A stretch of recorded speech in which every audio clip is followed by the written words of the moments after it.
What's up, Viking fans? Welcome to this week's podcast. This is the Purple People Podcast. I'm Kyle Smith, and I'm joined by Kyle West this week. Heyo. It's going to be the Kyle Squared, Kyle Buy One, Get One Free, the Double K podcast this week. I'm really sorry in advance. You guys know this is going to go off the rails. But, It's yeah. what we do best. I like these episodes. These episodes are fun. Yeah, we can do stuff unsupervised, which is a lot of fun. And one of the things we did unsupervised was name the show, and it was up to me. So this this horribly named podcast is episode number 356 of the Purple People Podcast, and I called it the Beebe Geebees because I'm a child. Dorian, thank you for joining us, by the way. Oh shit! I clicked out of the notes, and there's a Dorian here. Yeah. Hi, everybody. Yeah, I'm at work. Don't tell anybody. Oh, I figured as much, but Okay, your reception's really clear, and your screen's like super clear. yeah. You've got all of the HD right now. Like Yeah. all of the HD belongs to Dorian Foley. Ladies, hit my boy up over here. Right? Yeah, Geebees for the name of the episode, even though there's not really anything going on with Chad Beebe. What did you say about leaving us unsupervised? That's what happens. I really wanted to go with something for Josh Klein, but it was so cheesy, like Walk the Klein or some stupid shit like that. And I'm like, you know what? We're gonna go with BBGBs because I'm a 5-year-old. So yeah. why not? I personally, bold statement that I haven't made in a while. I think Chad Beebe is going to be wide receiver number 3 for the team. You should go ahead and throw that out there now. I originally Jordan Taylor. Yes. Book that shit. Because if that happens, no more fucking Laquan Treadwell. Well, we can segue into that. I haven't even looked at the notes yet, but if you go to the Viking Age, where our own Adam Carlson does lots of work there and writes articles, I said this in a bunch of forums on Facebook just because I was trying to start drama and be an asshole because that's what I do. And I said, hey, Giants, since, all your receivers are either getting suspended or breaking themselves, we have one we'd love to get rid of. Uh-huh. And apparently that actually might be a thing. Yes. You can take it. Take Laquan and take the floor mat with you on the way out as a parting gift. Like, I don't give a shit. Yes. But, yeah, going back to the name of the show, I think Chad Beebe's going to be number 3. If he can be somewhat what Jarius Wright and Aldrich Robinson was, I'll be very happy. He can play a versatile role with the special teams as well. So I think he'll be number 3. And I don't know where Laquan fits anymore, but we'll talk about that in a little bit because I have to do quick hits. And I'm just now looking at them. There's a lot of quick hits this week. They look longer than what they actually are. Okay, good. Yeah, there's some roster moves and whatnot, but yeah, we'll just tackle them here. So we'll try to keep some structure to the show before Adam logs on and fires all of us. How long does Mike Zimmer plan on coaching? This is a great way to start it. He said that I still feel young and I look young. I haven't really thought about retiring. Honestly, I don't have any doubts that I can go to 70. I love hearing that. I don't want this coach to leave. I like this coach more than any coach that I've ever watched the Vikings. I don't know. Maybe if you have to say a coach that we all have seen in our lifetime, maybe Denny Green. But I really like Mike Zimmer. This is good news. Yeah, and I believe Zimmer is only, 63? So he's still planning on being here with the team for a good long time, which is what we like to hear. I still say anyone who thinks that this is a make-or-break season for Mike Zimmer is full of shit. He's not. I mean, it would take an absolute collapse of this team, a 2 or a 3-win season, for them to even think of doing anything with Mike Zimmer, and that's just not. With this roster, you could accidentally win 100%. 5-6 games. That's just not going to happen. It's funny he's not going anywhere. Roster because I sent it in the chat, but I don't remember what site it's from, and I'm too lazy to look at my phone at the moment. But basically, I think it was ESPN ranked us as having the best roster in the NFL, and I'm like, really? I've heard it from Colin Cowherd that he said we might have the best roster overall. But seeing it from another entity made it feel really good. That's the best quote I've heard in a long time about the team is you could accidentally win 5 or 6 games because the roster's so damn good. Like they could coach themselves. Yeah. Yeah. You mentioned Colin Cowherd. I thought that was a good way to start the show off. I don't take anything that he says like seriously, like at all. He's not credible. He said that the first last season when we got Kirk Cousins, he went on a little positive tangent again with us, saying that we were the best team in the NFC, and then after a few games, we're trash, we're horrible, we're just, oh my God, what is anybody thinking in terms of the Vikings competing in the NFC North? I mean, he's always, and that's just his he's always been like that way. He's always been back and forth. Listen, I'm going to listen to the guy because I enjoy the format of his show, but all the logic that he's had the little bit of when I started watching him versus now is out the door. If you guys watch Colin Cowherd, you'll know how much he shits all over Baker Mayfield. He said that Baker Mayfield and Matt Stafford are tier 2 quarterbacks. What? First off, you hate Baker. And then secondly, Matt Stafford is not in the same category as Deshaun Watson. You're a fucking moron. And he's the guy who always says, watch the tape. Watch the tape. No. You take your own advice and you watch your own fucking tape. Yeah, there's that. I was just having a discussion at dinner with one of my buddies on Snapchat about that from back home. It's like, what? He hates Baker Mayfield. Why did he put him in tier 2? Wait, why is Matt Stafford in there? What? Okay. Anyways, yeah, so back to Mike Zimmer. I'm really happy to hear that. I kind of figured he's one of those coaches that's just too damn stubborn to think that he's going to go anywhere. I feel like Mike Zimmer would probably be like, he would get news that he's like on his deathbed, and he'd be like, well, it better hurry the fuck up because I got plans. Yeah. So, I'm happy to hear that. I hope his health stays intact because we know he has the drive and the passion to do that. So lucky to keep him around. Speaking of, and I watched this on Instagram today, and it was awesome. Coach Zimmer donated 100 backpacks filled with school supplies to the Salvation Army in St. Paul, Minnesota. His daughter, Corey, who runs the Mike Zimmer Foundation, packed the backpacks to help get the kids off to a good start in school this fall. I love this so much. And it was Victor, the mascot, came in, and a little girl was crying. And Coach just picks her up and starts helping her out and comforting her. He's like, yeah, my daughter used to be scared of the mascots too, so I'm a pro with it. That's awesome. How do you not love that guy? Yeah, really. Yeah, I think he's a great coach. He's a good person off the field as well too. Yes. Yeah, there's a lot of coaches, they would sell their soul to get a championship.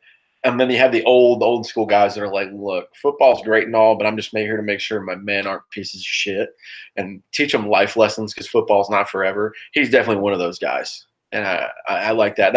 I'm glad you threw that in there, man, because I was going to bring that up, talking about Coach and how stubborn he is. Now you can see the soft side of Mike Zimmer. Also, here's a fun fact. We all should go after Wabi's job. Because I watched one of the videos with Wabi not too long ago. Mike Zimmer invited him to his fucking ranch before training camp started. He stayed there for multiple days. Yeah, no shit. Dude's got the easiest job in the NFL. You're going to cover the team that you love, and you don't even ever have to say anything negative about him because you work for the fucking team. You just positive spin on everything. Can that be so much fun? Very funny, and it's so true. Yeah. Well, it would kind of suck sometimes. Like, imagine happened to be like, yeah, Christian Ponder is going to turn it around. Like, that would be difficult. But fuck it. You pay me enough money, I'll do that shit. Free Vikings tickets to every game. I'll go out there and say that Joe Webb was going to be our next Brett Favre. I don't give a shit. Right? Yeah. Speaking of, I watched that game last night because I was itching for football. You remember we played a Tuesday night game because the Sunday night game was canceled, and we beat Philadelphia with Michael Vick? You guys remember that game? Yeah, that's so stupid.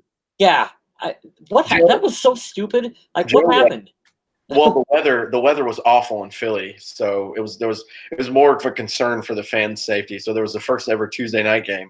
The Vikings went on the road and beat the Eagles and Michael Vick during the Michael Vick rebirth up in Philly. It was pretty cool. With Joe Webb. Yeah, with Joe Webb at quarterback. With Joe Webb at shit that only happens to the Vikings. Yeah, it was like the perfect game. The defense was great. Antoine Winfield was blitzing every other play. Adrian Peterson was vintage form. Joe Webb was running around, making throws I've never seen him make, and then just breaking out and going for runs. He looked like Mike Vick that night. I was like, this is really weird. Oh, it's a Tuesday game. Of course this is going to happen. Next quick hits about wide receiver Brandon Zylstra. He's been activated from the physically unable to perform list on Monday, and he is ready to participate in training camp. That's good news. I feel like, and I know you guys probably agree, but any of the guys who go on the PUP list through training camp usually have a harder time making their case to make the roster if you're not Harrison Smith or Daniil Hunter or somebody like that, where you know you're going to have a guaranteed spot. So I'm glad to see that he's back because he's an interesting name, and I'd love to see him make the wide receiver core on the team. This offseason, and we'll talk about it here in a little bit, is really you got to put all the receivers in a hat and shake it up and see which one of them is going to come out on top for that third receiver position. So whether it be Brandon Zylstra or Chad Beebe or someone out there is going to have to rise to the occasion and snag that position for the team. So having one more name to toss out there in Brandon Zylstra is a positive for the team. I'm gonna be honest, man. I don't know much about him. I know I've heard his name from last year. Know that he'll be down on the depth chart at the bottom at the wide receiver list, but these are the guys that you root for. I already know that Thielen and Diggs are awesome. I like Chad Beebe. I've seen him make some. He was our Zylstra was from Canada, correct? Ooh. I believe he was for our signee from the CFL. Yeah, you're right. I think you're right. Good job, Mr. Yep, so glad to have wide receiver Brandon Zylstra back, and we'll keep you updated to see. We'll give you all the training camp updates here. We had a bunch of shit changed. I sounded like I just said shit there. No, I did say shit. We had a bunch of shift changes last week. I've been around in different places. Dorian can be in and out sometimes. Adam's on vacation this week, so we didn't get to do a show last week. So this is really crazy because training camp's almost done. Football's almost here tomorrow, guys. Tomorrow's a Hall of Fame game. It's weird. It just popped up out of nowhere. Oh, wow. Yeah, it really did, which is a good thing. We're not complaining. Yeah, no, not at all. We can talk about it next week, but just to give you guys a heads up, if you guys are wondering where we were at, that's kind of where we were the last couple of weeks. We're always moving around, but we try to find the time to do all this stuff. Speaking of moving around, let's talk about roster moves. Mike Hughes, cornerback that had ACL and MCL surgery last season, is added to the physically unable to perform list.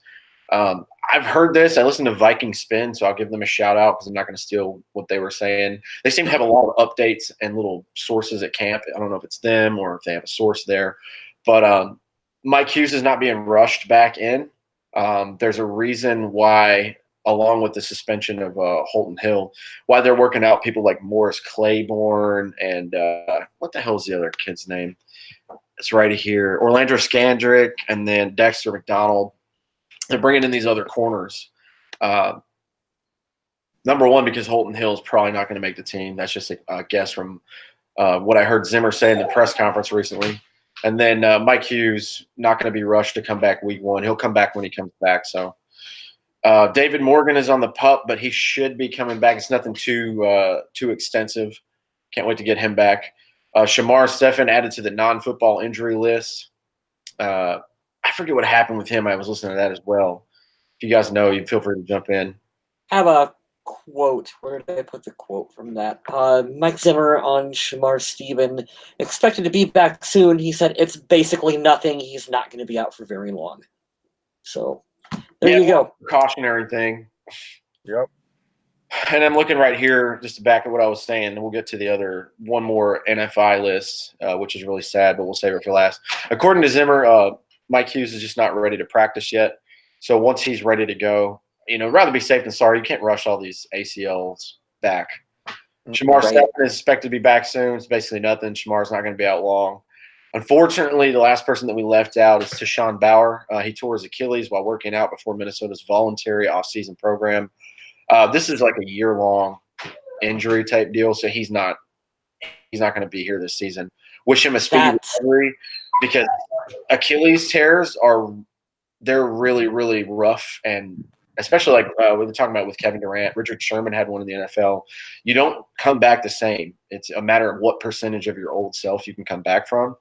So I'm hoping he comes back as close to 100% as possible. Yeah, and that's too bad for a young player that had a hell of a lot of potential to get that kind of injury early on in his career because, he's looking to make he was looking to make and get more reps, more of an opportunity to play, and missing a full season. I mean, that could totally derail his career, Dorian. Like, you don't know if he's going to have a roster spot moving forward now. Exactly. I mean, everything that you said, man. It just really sucks. Like the Achilles injuries are just like the absolute worst in any sport because of the timetable of healing and like that. Like even when you heal, you're never the same.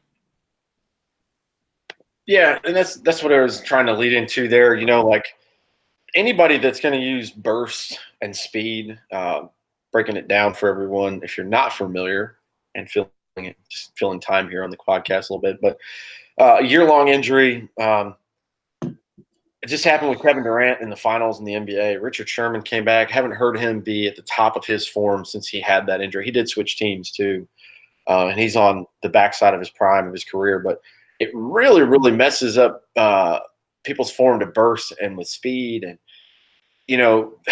who's Deshaun Bauer? He's a defensive lineman. Defensive end. Yeah, so he's going to need that initial pop and burst to get around the edge of the tackles. And I'm hoping, man, we have a really good staff as far as the medics go and the physical trainers. But, yeah, maybe we'll see him next season during training camp if we're lucky. So Godspeed, good health to Sean Bauer. Get healthy, come back next season. I'm sure the Vikings would love to have you back. This is a good story. I like this one right here. The Vikings signed running back D'Angelo Henderson. He was formerly of the Broncos, and he'd just been waived by the Jets. He's quoted by saying, "Well, I had an interview for a job this weekend, but I had to turn it down because I got signed by the Vikings." Yeah, that's a pretty good quote, isn't it? That's fantastic, man. Yeah. That's the best kind of news to have. Like, hey, look, I'm sorry I had this interview with you, but I'm going to go play pro football still. To make room for D'Angelo Henderson, the team waived safety Micah Abernathy, who I've never heard of before until I read that sentence. So, sorry, man. No offense to Micah. I hope you find a spot somewhere else on another team. Man, so if we have Amir Abdullah, Mike Boone, there's no Rock Thomas anymore. We have Madison and Cook. D'Angelo Henderson. Maybe he's going to be a camp body or a practice squad save. I don't know. It's definitely a camp body, training camp signing. You got to have those players for preseason game number 4 and whatnot. Well, I'm just being honest. You do. Yeah, you are. But you never know. I mean, you take a chance on a player like that, and it is his second or third stop in the NFL.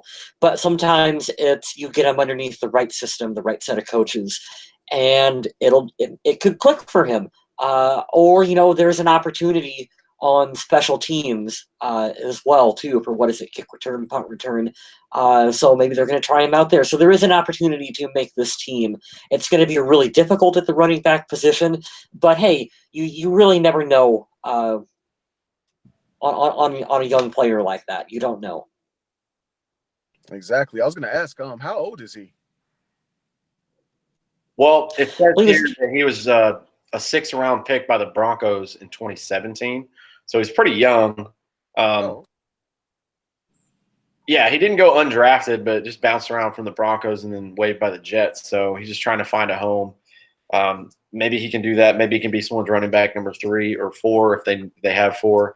I think we're pretty covered there with Mike Boone and Abdullah. They're probably going to round it out because of their versatility. Abdullah is probably going to be the kick returner. And not going to lie, there's a guy out there that we could have signed. I kind of wish we would have went after. Theo Riddick is out there from the Detroit Lions, and I would absolutely love to see him get added to the roster. Make some room for that guy.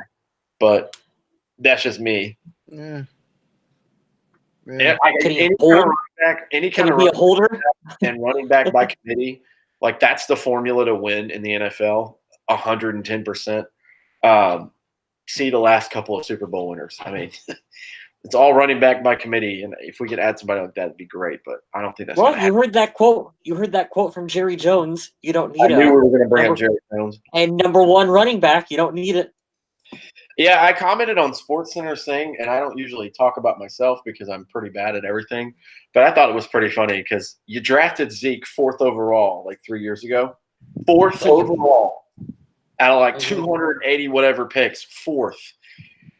3 years later, you're like, I don't think I'm going to pay him. And like, that's either a really big gangster move or Jerry's Alzheimer's is setting in pretty fucking hard already. I don't know. Yeah, he's kind of starting to sound like Al Davis here. Stay tuned on this season's We Didn't Boys. Yeah, I don't know, man. That's weird. Yeah, running back by committee. I think that'd be cool. That's another article on the Viking Age. Gonna plug them again. Go check it out. 2 more quick hits. This is an interesting thing. I love if you can't like the way Kirk's record and primetime performances go, you can love the guy for his honesty. He's got a quote here about Kyle Rudolph, and it says, I've done a better job at this camp of just trusting Kyle Rudolph more and throwing it to him when he's covered. He's just such a trustworthy target. Building a chemistry with him that you would have loved to have said, I did last year, but I don't think that I did that enough. Yeah, because you were throwing the ball to Thielen and Diggs every other. I mean, I get it. I'm not mad at that. Yeah. Just want to translate all those yards and touchdowns into wins, man. So that's good, though. That's good to hear. And it's good to see that little contract drama that was with Kyle Rudolph doesn't really have an effect, or at least it doesn't look like it does right now on the team. And we've been saying that for a while. He's not like top 1, 2, or 3 tight ends, but he's pretty damn consistent. So use this guy up, man. He's going to end up going down as the best tight end in Vikings history. So keep using him until we get rid of him. Yeah, spot on.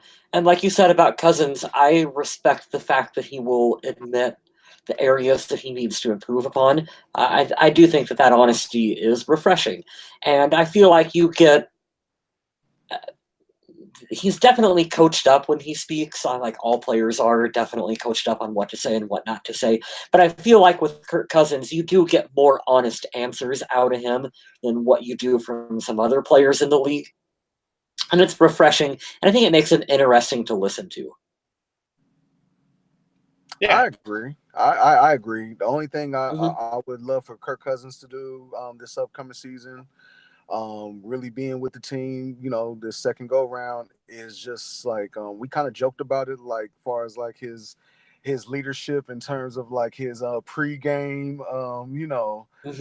prep talks and stuff, and kind of like Kyle Smith always like talked about him being the whitest white guy, like He is. I call him Captain Caucasian for a reason.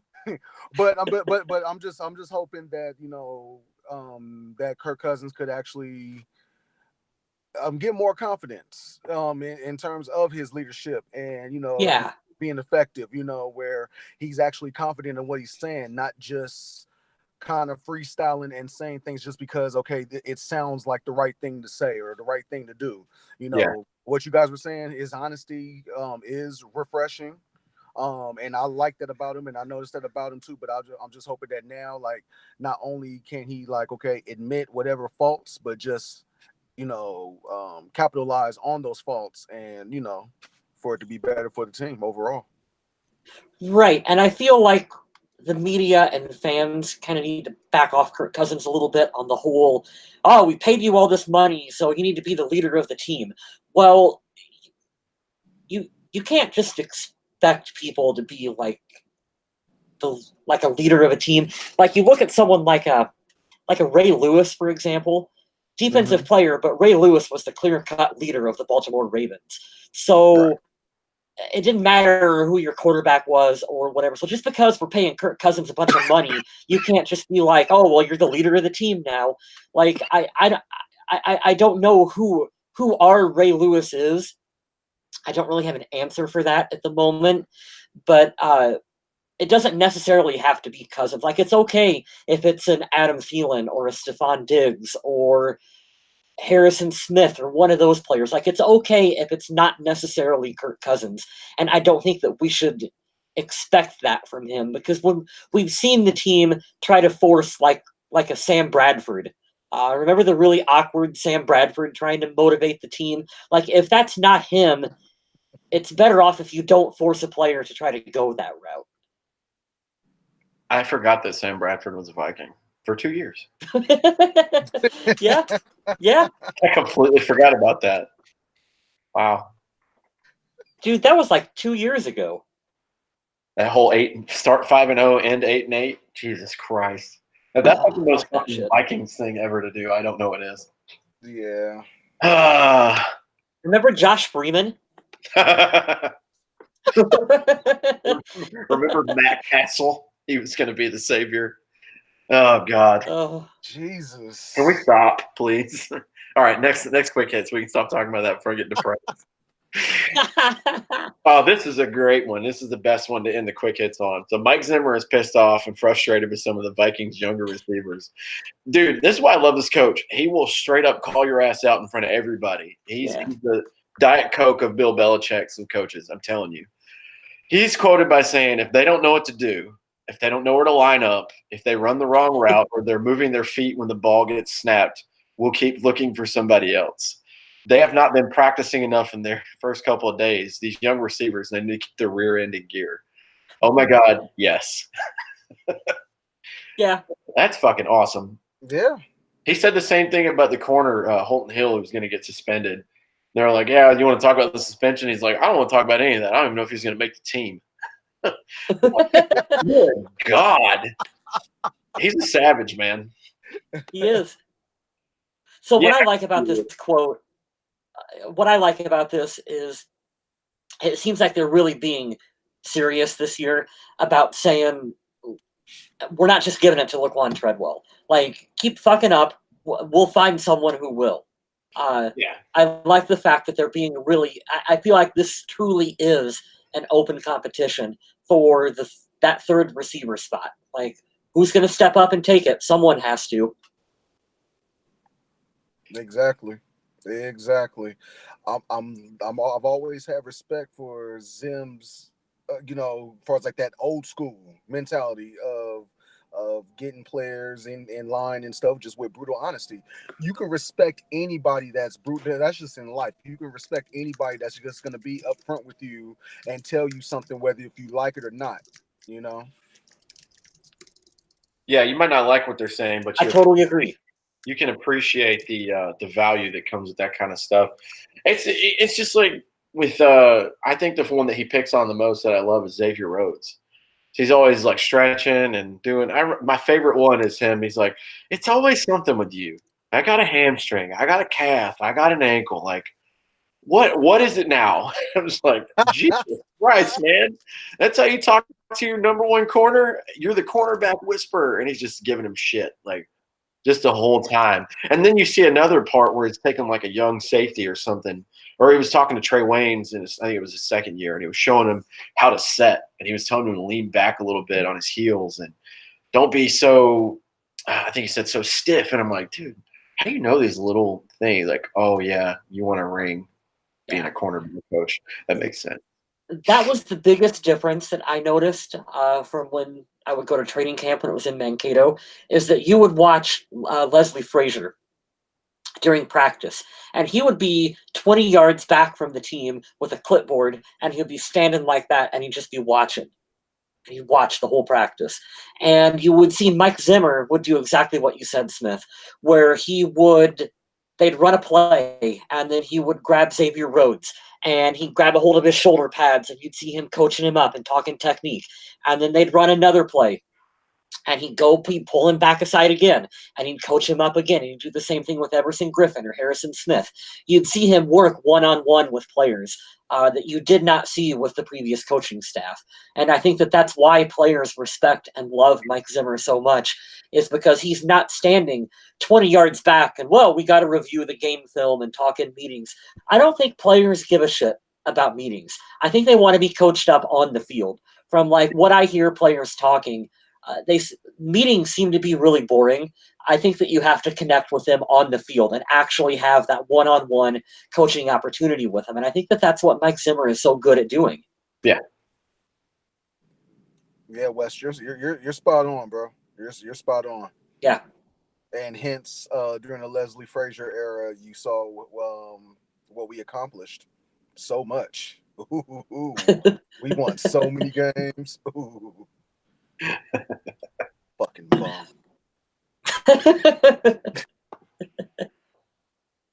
We got to get Dorian a shirt with Leslie Frazier's face on it for Christmas. If you guys would like to pitch in, shoot the Purple People podcast a message on the Facebook. We'll make sure to get him. We might even just give him a hoodie. It gets chilly out there in California during the winter. Oh, that's hilarious.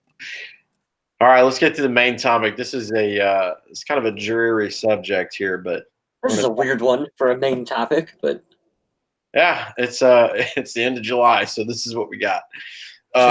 Former Minnesota Vikings defensive lineman Al Noga, or Noga, however you want to pronounce it, 1988 to 1992, has filed a claim against the Vikings. This was back in 2015, stating that his dementia is a result of multiple concussions that he suffered during his years with the team and the treatment that he received. While he was with the Vikings, Noga suffered multiple orthopedic injuries that kept him from playing games. He experienced head injuries with headaches. Team trainers and doctors would give him Advil or Tylenol. Phew. That's like the fucking Air Force answer for everything. Jesus Christ. The Minnesota Supreme Court ruled that the Vikings are not obligated for the lineman's concussion-related dementia. The court said the Vikings' treatment of headaches with over-the-counter medicines was sufficient. His claim came too late. It was a 6-0 decision. Oh, I hope the team does right by this guy. Whew. Yeah, there's a lot of difficult stuff to digest in this one. For one, you do, not to defend the team here, but we are talking about concussions in the late 80s, early 90s, when we do absolutely nothing about them compared to where we are now. So what? A player comes to a team doctor and says, I have a headache. They gave him Tylenol because that's where we were in 1988. We're looking at this through the lens of 2019, where we understand concussions and the long-term effects of them. And so you look at it going, well, fuck, they just gave him Tylenol for it? Because it was 1988. And that fucking sucks. It reminds me. That really fucking sucks. It reminds me of that movie, A Million Ways to Die in the West. They're like, yeah, I don't know, I have a bloody finger. I think I smashed in the door. And they're like, you need an ear nail, a nail in your fucking ear, like something stupid like that. Right. So I'm going to go on a little bit of a rant here because I'm going to get my opinion out. I'm going to share my beliefs because my views have changed. I come from Southern Baptist, white, rural America, and I was raised very conservative. After my time serving in the military and meeting a lot of people and going to a lot of different places, I've learned that you have to be more open-minded about stuff. 10 years ago, I would have been like, you stand up for that damn anthem, don't disrespect the flag and all that stuff. And now I see how fucking retarded that sounds. And it's not the purpose of what was going on there. So how does that relate to this? There might be people, and I don't think it's our listeners as much, but there might be people out there that say, well, you chose to play football, so fucking deal with it. And I can't get on board with that stupid rhetoric ever. And I have to ask people, have you ever thought about just shutting the fuck up for 10 seconds and think about that from that person's point of view? Number one, if that's your livelihood and what you're really good at, you want to be compensated correctly. Because if you're good at something, like the Joker said, you never do it for free. Number two, they're still a fucking human being. It doesn't matter what their job is. If they're getting beat around, yeah, it might be part of the job, but they should get proper care because they put their bodies on the line for a logo and a uniform. And number three, if you're one of those people that say, well, he made millions of dollars or blah, blah, blah, blah. Cool. He made millions because he's part of like the umpteenth percentile at what he does. Sorry, Frank. Al could probably go do your fucking job tomorrow, but you couldn't have played defensive line in the NFL like he did. So that's why they make a shitload of money and you don't. So don't give me that stupid argument. I have to get that off my chest for anybody that watches and anybody that has that because I don't agree with that. And I think you should think outside the box. But I, to sum this up, think that the Vikings should do something here after reading this short little – because I didn't know about this until Kyle put it in the notes today. I think the Vikings should do something about it. Whether or not federal court says they have to. This is a classy team, and I hope that they make the right decision here.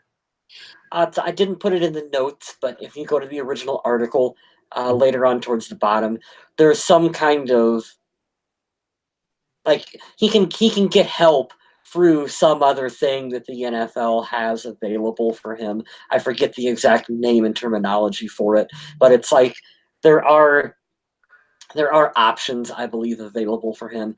And it also came down to, well, yeah, we did say that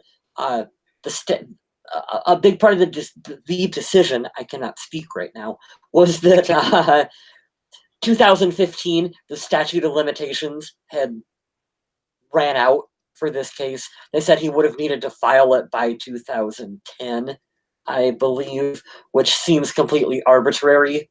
I don't know how you decide things like that. But that's, unfortunately, that is our court system here in America, and that is a huge, broad topic that we don't want to really discuss. But hey, it's our system, and it's the best system that we have, and we just have to deal with little things like that, unfortunately.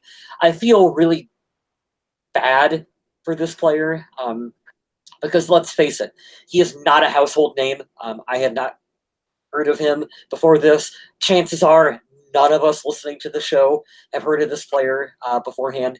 And so, yeah, it absolutely sucks that he had concussions that you know as well as I do are the cause of his dementia, and that there's absolutely not really that's what caused it, and there's not really anything that can be done about it. You feel for him. I definitely feel for him. I don't know what the correct answer to this is. Like, I don't. Unlike you, I hope that maybe the Vikings are able to figure something out, but they're not obligated to, so you can't be mad at them if they don't, as shitty as that sounds. Yeah, this is a very tricky main topic and just a subject in general. And to go back to what you were saying is it had to be filed by like 2010. This is one of those where, like we can take marijuana, for example. You know, back in the day, that was the gateway to hell and seeing Satan, you know, on a first class top flight. Now we realize that it can be used for medication for people to help them, you know, recover for a lot of different things. I guess where I'm going with this is not everyone's body's the same. So why there has to be a time limit on shit doesn't matter. Maybe it wouldn't have affected him in 2010. Maybe exactly a year after it's supposed to close, his body finally gives in because it was strong enough until that point. That's really stupid. And I guess I brought up the marijuana thing to say, not only are we talking about a sad situation, but it's more of the fact that the law itself needs to be fucking changed, first of all. And then we could go back to it. I'm not comparing these two, and I'm going to say something really, really egregious here, but please don't think that I'm comparing the two. But think about someone that's been through like sexual assault or a rape. You can't tell them, well, you should have filed it. You have 20 years to file it. No, the fuck you don't. You don't get to tell people when they are allowed to express trauma and fear and talk about their event. They can talk about whatever they want. I feel the same way here about physical injuries. What if he had no idea and the signs weren't there? It's not his fault. You know what I mean? I guess I know that's a terrible comparison, but it's the only way that could come to mind. No, I don't. I honestly don't think it's a terrible comparison. It totally makes sense what you said. And the same thing for like, how do you know when the first signs of dementia start to show up? You have, like you said, it could have been. It legitimately could not have been until 2015. For him, for somebody who's affected by that, my grandfather, he died in 2007, right after I joined the military. It was very, very sad. You know how we found out that he had dementia and Alzheimer's? He lived about 10 minutes from our house, the house that my dad grew up in, about 10 to 15 minutes away. Just get on the interstate, go about 10 exits down, and you're back to our house. He went to come to our house, and he wound up on the other side of fucking Tennessee. Holy shit. Just randomly one day, it came out of nowhere. You don't pick that stuff. It chooses you. You know what I mean? So I feel in this case that it should be further looked into. But back to what you're saying earlier, and this is how we could keep going back and forth on this, is if the Vikings do this for one player, rightfully so, it should open the gate for more, but it would just the NFL would be so pissed if they had to lose money on that, which is really sad because that's not really what it's about. But I could definitely see them being held back and the NFL holding their hand back and saying, don't fucking do that. I mean, boy, this sounds like I'm really defending the Vikings here too. But I have heard legitimate stories of like, we joke about like, oh, you've got to have players for that fourth preseason game. Players that aren't going to make the team. I've heard legitimate stories of players they're not going to make the Vikings. They're not going to make any roster. They know this. They will try to fake an injury right around that fourth preseason game to get a settlement. From the Vikings, from the NFL or whatever, to get that injury settlement. So there's all kinds of shady shit that happens, and it's unfortunate that if the Vikings were to do right by this player, you could potentially have other players who try to use that as a loophole to get a settlement from the team. Yeah. And then fucking what? And then the floodgates open, and then the NFL is going to be super pissed that the Vikings try to do the right thing because the expectation is that it's going to have to happen with other teams. It's happening in the MLB right now. That netting that's supposed to go across, stretch from third base all the way around and extend to home, basically the foul lines for safety in the netting. Teams have just taken the initiative and started it. Now everybody else is asking, well, when are you guys going to make it mandatory? And they're like, we didn't tell these teams to do this in the first place, but I guess we have to now. So it's going to snowball, and then teams are going to feel pressure to do it. So this is a tricky one, man. This is actually a very delicate one of the episodes I won't forget for a while that we've done because you just don't – this is a sticky, sticky subject to talk about. Concussions in general are just difficult. It's a difficult way for the sport because we all as fans and as players even too, like Adrian Peterson is not thinking about the long-term effects of his playing style. He wants to lower his helmet and he wants to plow through a defender. Mm-hmm. What's going to happen to Adrian 15 years after he retires? None of us know this. Adrian doesn't know this. So it's difficult to look at like the long-term effects of the game and what it's going to have on their bodies. And say Adrian has this happen to him, are the Vikings at fault because of his playing style? I don't know the answer for that. Dude, I don't know because what I look at, and I'm not comparing the two because one's obviously better than the other, but they remind me a lot of each other. It's like Jim Brown. You see him every year at the NFL honors, and he's got a cane now. You know, it's old age and beating the shit out of yourself when you're young. It's going to happen. But man, that made me really sad because you look at Adrian and how like physically dominating he is now, and I can't imagine seeing him in 50 years. You know, all beaten, broken down, and not being able to fucking talk and walk, and maybe really sad, man. It's sad to think about. Yeah, for sure. Man, this episode's depressing as fuck. Oh my Lord. It's all right, man. I mean, you guys made valid points on everything. My question is, what's the guy's name? I'm not trying to be disrespectful. That's Al Noga. Noga. Did he just was he around? Did he just play with us, or was he around? So you had stepped out, Dorian, and you if you would go back and listen to where you stepped out at, I went off a little bit. I was trying to I was defending an argument that nobody's made yet, but I just didn't want to hear these. Basically, I heard, and okay, good. So you heard that, right? But I'm looking in the main topic notes here, and it says he was a defensive lineman from 1988 to 1992 with us. Now, I'm not sure. Okay. Really quick, I got it right here in front of me. So he was the Vikings from 88 to 92. He played with the Washington Redskins in 93, the Colts in 94, and then he was with the San Jose SaberCats from 96 to 97, and the Portland Forest Dragons in 99. I don't know what that is necessarily. So he did continue playing. Right. Okay. It sounds like either like Canada or NFL Europe or something. I don't know. I'm not trying to make light of it, but I'm just I asked that just to say this, or ask this: why is it the Vikings It's not. Yeah, on- yeah. It's not solely. if he continued on his career after, playing with us. Yeah. That's my only question. Why not to the Washington Redskins? If you only played for us and then retired or whatever, then no claim.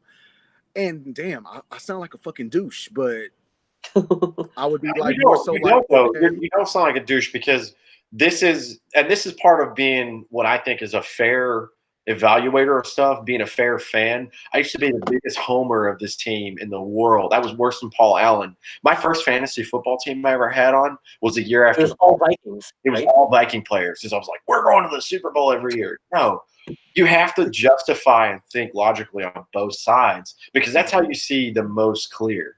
I don't think you're being a douche there, and I don't agree with that. I don't have to, or if I did agree with you, I'm not saying I do or don't, but it has to be said, because somebody out there is going to make that point. You know what I mean? So it's fair that you bring that up. It's absolutely fair. Man, Dorian's not a douche, guys. Oh, thank you. Look at those eyes, man. You can't be a douche with those eyes. Well, thank you kindly. Thank you. You're a big teddy bear, Dorian. but it just sucks. Like this whole because I mean I was kind of feeling where you coming from, Smith. Like this shit is like kind of fucking depressing, because it's just the conflict of emotions and stuff. Like you feel bad, but then you're still justifying. Like it's just it's back and forth like tennis. You know what I'm saying? Like bam, bam, bam, just back and forth. I guess the main thing for me, I just hope that he can get the help that that he deserves, whether it's with us or through the NFL or whatever. I just hope that he can be taken care of, because I mean his livelihood, at the end of the day, that's just what's more important than somebody's life. It's not about a game at the end of the day. Yeah, for sure, man. I think we're all on the same page with that. Yeah, we'll try to turn it to a less somber, sad stuff and round the show out. I'm glad you got to come back, by the way. I know you had to step out for a second. Tomorrow night, the Atlanta Falcons and the Denver Broncos will face off in the 2019 Hall of Fame game. Hall of Fame is going to be at Tom Benson Hall of Fame Stadium, right next to the Pro Football Hall of Fame. Football is finally back. They listed the guys that are going to the Hall of Fame. It's the secondary year. I forget who all's. Champ Bailey. I think no Vikings this year, right? Oh, no. Nope. 2019 NFL Hall of Famers. If it's not a Viking year,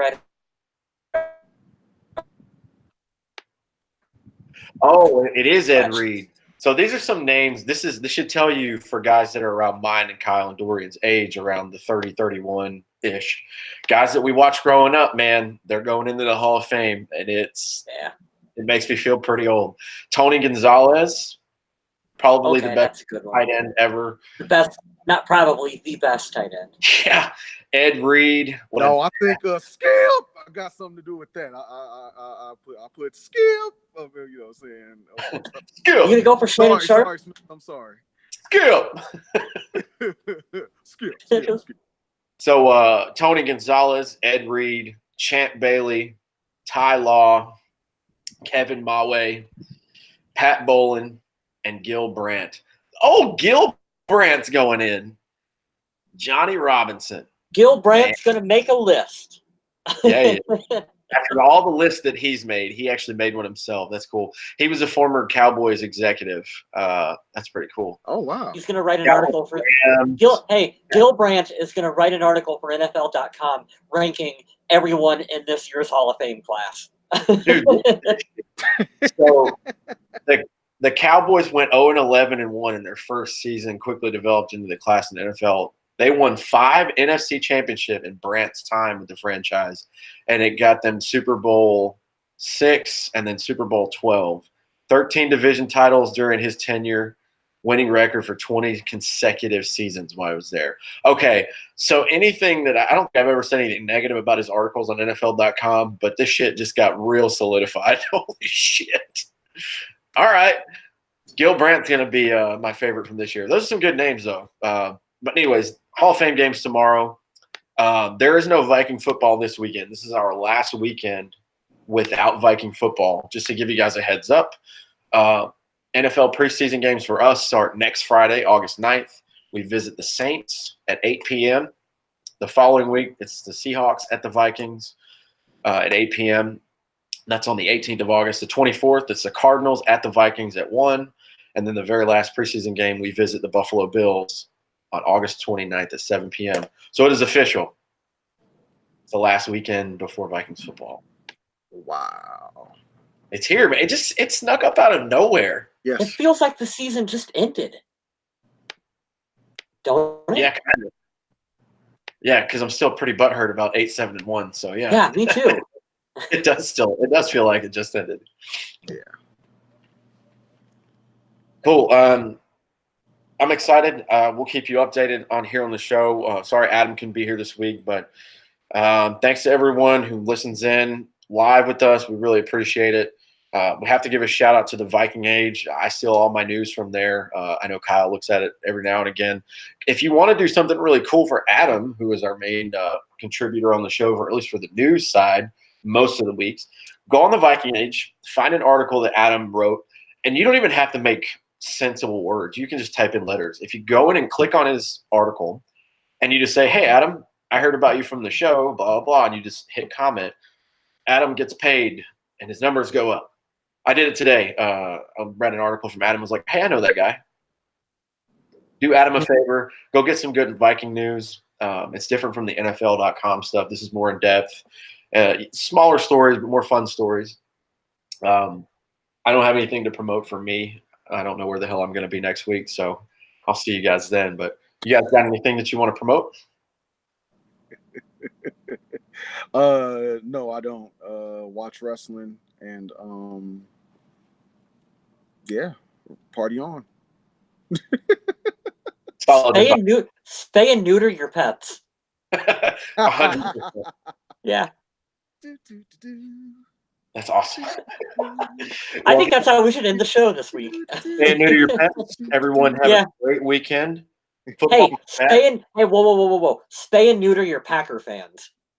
Oh, Jesus Christ. I don't give a damn about Packer fans. Like, neuter them and then kick them in their anus at the same time afterwards. Yeah. No Green Bay colors on this podcast, bro.